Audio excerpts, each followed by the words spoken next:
혈관만 깨끗해도 우리 몸은 중요한 기능들이 좋아질 수 있습니다. 첫 번째는 바로 염증이 개선이 됩니다. 혈관 속에 있는 혈액이 맑기 때문에 적혈구와 백혈구 그리고 여러 항체 성분들이 굉장히 빠르게 염증을 복구할 수 있습니다. 많은 질병의 시작은 염증이잖아요. 염증이 없는 몸이다. 그럼 사실 크게 아프지 않을 겁니다.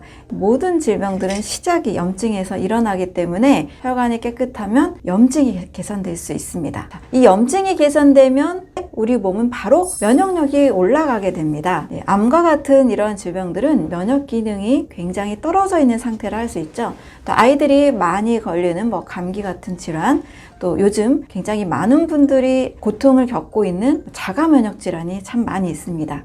루푸스나 류마티스 관절염이나 크론병, 궤양성 대장염 같은 이런 자가 면역 질환도 역시 면역의 질서가 깨진 거라 할 수 있습니다. 염증이 개선이 되면서 면역력이 전반적으로 올라가기 때문에 다양한 이러한 고통과 또 질병들을 예방할 수가 있습니다. 그 누구도 우리는 빠르게 늙고 아프고 싶은 사람은 없을 거예요. 내가 먹고 있는 음식과 나의 이 라이프 스타일이 노화에 영향을 미치지 않는다라고 생각하기 때문에 계속 그런 습관들을 유지하고 계실 겁니다. 그런데 혈액이 건강하고 혈관이 튼튼하면 바로 노화가 지연이 됩니다. 안티에이징이다 해서 줄기세포로도 다양하게 젊어지는 방법을 찾고 계시는데요. 이렇게 다른 외부적으로 하는 방법 이전에 첫 번째로 신경 써야 될 것은 바로 혈관 건강이라고 할 수 있습니다. 노화 예방 그리고 젊음을 오랫동안 유지하는 그런 너무나 좋은 방법이니까요. 젊음을 유지하는 그리고 노화를 지연시키는 그 첫 번째 방법으로 바로 혈관 건강 꼭 신경 쓰시면 좋겠습니다. 그런데 이런 혈관 건강에서 무엇을 신경 써야 될까? 바로 혈액의 점도와 혈관의 탄력성입니다. 혈액이 너무 묽어도 좋지 않고 너무 끈적거려도 좋지 않다라는 말을 들어보셨을 거예요. 또 혈액이 너무 묽을 때는 수술이나 어떤 상처가 났을 때 혈소판의 지혈작용이 잘 안 된다는 얘기를 들어보셨을 겁니다. 또 너무 끈적거리는 상태, 혈액의 당 수치가 너무 높아서 혈구가 지나가는 그런 통로들이 막히는 현상들이 일어나게 됩니다. 이렇게 혈액이 잘 지나가지 못하게 되니까 심장에서는 펌프질을 세게 해서라도 모세혈관까지 혈액을 보내려는 노력을 하게 되죠. 그래서 고혈압이라는 상태로 몸이 바뀌게 됩니다. 고혈압은 병이 아니고 우리 몸이 살기 위해서 이 혈액을 펌프질하는 하나의 살기 위한 기전, 증상이라고 이해하시는 것이 더 맞습니다. 혈액의 상태를 맑게 유지하는 것, 그리고 혈관의 탄력성입니다. 우리가 나이가 들면서 점점 몸의 탄력성이 떨어지는 그런 느낌이 있잖아요.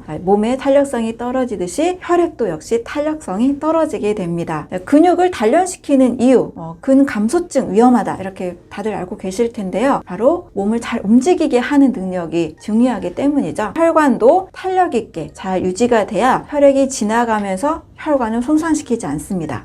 때로는 끈적거리는 이 혈액 상태에서 이 적혈구나 백혈구가 지나가다가 혈관벽을 계속 스치다 보니까 혈관 내벽에 염증이 유발되기도 하거든요. 그래서 혈액이 끈적거리지 않는 상태, 또 혈관이 탄력성을 가진 상태, 이것이 혈관 건강에 있어서 매우 중요한 부분이라고 할 수 있습니다.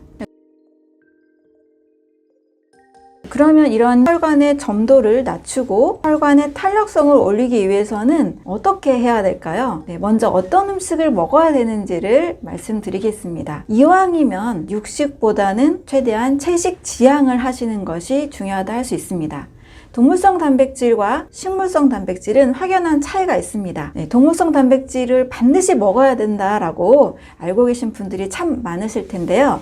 좀 많은 논문과 자료들을 보면 사람이 더 잘 소화시키는 단백질은 식물성이라는 것이 확인이 됐습니다. 또한 혈액의 상태가 동물성 식단을 먹었을 때 혈액의 상태가 지방이 많이 껴있는 오염된 상태로 나타난다는 것이 확인이 많이 됐습니다. 이왕이면 동물성보다는 식물성, 여기에 만약에 내가 염증이 많은 몸이 있다 하시는 분들은 단백질 먹어야 돼 라는 강박관념 때문에 고기를 못 드실 때는 계란이나 생선도 드시는 분들이 계시는데요. 동물성 단백질에는 고기, 계란, 생선까지 모두 포함이 됩니다. 염증이 있는 분들은 녹황색 채소에 있는 단백질, 콩이나 과일이나 버섯류에 있는 이런 단백질을 조금 더 활용하시는 것이 좋습니다. 또 반드시 이 혈관의 탄력을 위해서 먹어야 되는 성분이 바로 비타민 C라고 할 수 있습니다. 비타민 C가 많이 들어있는 과일이나 채소를 섭취하시는 것이 매우 중요합니다. 비타민 C는 콜라겐을 합성하는 원료입니다. 피부에 탄력성을 올려주는 것이 콜라겐인데요. 그래서 화장품에 많이 들어있는 이유가 되기도 합니다. 그런데 피부만 콜라겐이 필요한 게 아니거든요. 혈관에 있는 콜라겐도 꼭 챙겨주셔야 됩니다. 비타민 C가 많이 들어있는 싱싱한 과일과 그리고 채소,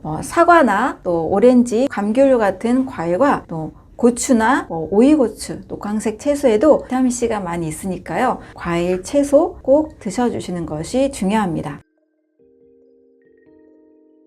아르기닌 하면 아시는 분들은 아실 텐데요.